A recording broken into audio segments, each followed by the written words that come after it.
আল্লাহু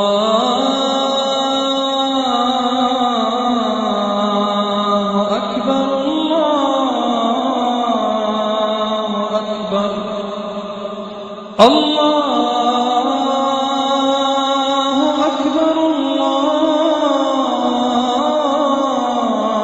আকবার।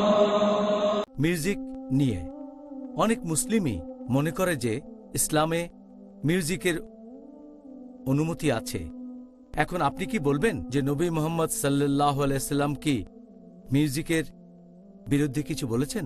মিউজিকের কথা যদি বলতে হয়, এ ব্যাপারে বিশেষজ্ঞদের মতভেদ আছে যে মিউজিক অথবা গানের অনুমতি আছে কিনা।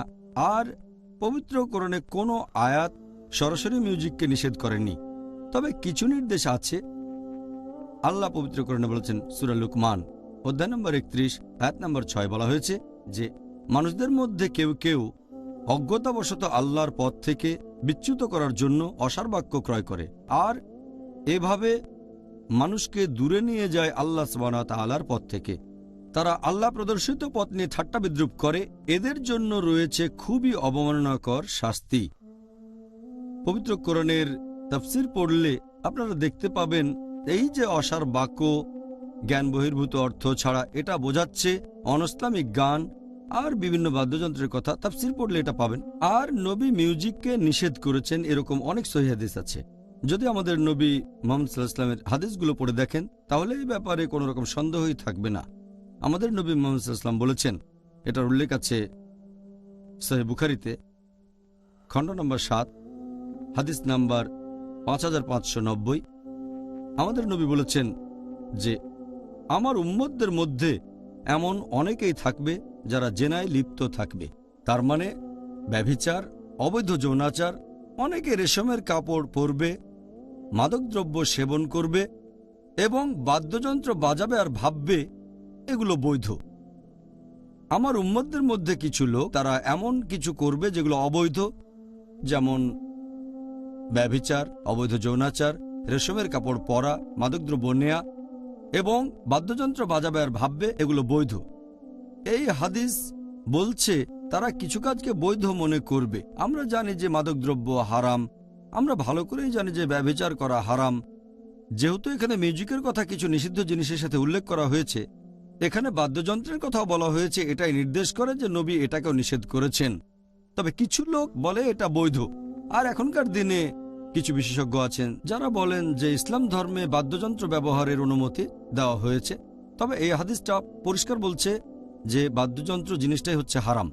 আরও কিছু সহিহ হাদিস আছে যেখানে কিছু বাদ্যযন্ত্রের ব্যাপারে অনুমতি দেওয়া হয়েছে, বিশেষ করে ধপ, তার মানে তাম্বুরি। আমাদের নবী মুহাম্মদ সাল্লাল্লাহু আলাইহি ওয়াসাল্লামের হাদিস পড়লে দেখবেন সহিহ বুখারী খণ্ড নম্বর 5 হাদিস নম্বর 4001। এখানে বলা হয়েছে যে মুহাম্মদ সাল্লাল্লাহু আলাইহি ওয়াসাল্লাম একদিন বিয়ে করার পরে বাইরে এসে কথা বলছিলেন সাহাবীগণের সাথে। তখন ছোট ছোট দুটো মেয়ে বাজাচ্ছিল এই ধপ, তার মানে তাম্বুরি, আর তারা গানে গানে সাহাবীগণের প্রশংসা করছে কিভাবে অমুকের বাবা জিহাদ করেছেন। এরপর তারা নবীর প্রশংসা করতে লাগলো। নবী বললেন, আমার প্রশংসা করো না, আগে জায়গায় ছিল তাই গাও। তার মানে নবী সাল্লাল্লাহু আলাইহি সাল্লাম তাদের এই তাম্বুরি বা ধপ বাজাতে নিষেধ করেননি। এছাড়াও আরেকটা হাদিস আছে সহিহ বুখারীতে খণ্ড নম্বর 2 হাদিস নাম্বার 987 যে আমাদের নবী একদিন শুয়েছিলেন। এই হাদিসের বর্ণনা দিয়েছেন হযরত আয়েশা রাদিয়াল্লাহু আনহা। তিনি বলেছেন যে দুটো ছোট মেয়ে তাম্বুরি বাজাচ্ছিল আর গান গাচ্ছিল। তখন হযরত আবু বকর রাদিয়াল্লাহু আনহু, হযরত আয়েশা রাদিয়াল্লাহু আনহার বাবা, তিনি সেখানে এসে তাদের বললেন, বন্ধ করো। মুহাম্মদ সাল্লাল্লাহু আলাইহি ওয়াসাল্লাম তখন ঘরে শুয়েছিলেন। তিনি আবু বকর রাদিয়াল্লাহু আনহুকে বললেন, গান গাক ওরা, আজকের দিনটা তো ঈদের দিন, ওরা গান গাক। এছাড়া আরেকটা হাদিস আছে তিরমিজিতে হাদিস নাম্বার 3690। সেখানে আমাদের নবী সাল্লাল্লাহু আলাইহি ওয়াসাল্লাম বলেছেন যে একবার এক লোক নবীর কাছে এসে তাকে বলল, আমি আল্লাহ সুবহানাহু ওয়া তাআলার নামে শপথ করছি, যদি আপনি জিতে ফিরে আসেন তাহলে আমি গান গাইব, ধপ বাজাবো, আমি তখন তাম্বুরি বাজাবো। নবী বললেন, যদি শপথ করে থাকো তাহলে করবে, যদি শপথ না করে থাকো তাহলে করবে না। এই হাদিসটাও আমাদের বলছে বিভিন্ন ধরনের বাদ্যযন্ত্র আসলে হারাম, শুধুমাত্র ধপ, তার মানে তাম্বুরি বাদে নবী কখনো কখনো এটার অনুমতি দিয়েছেন।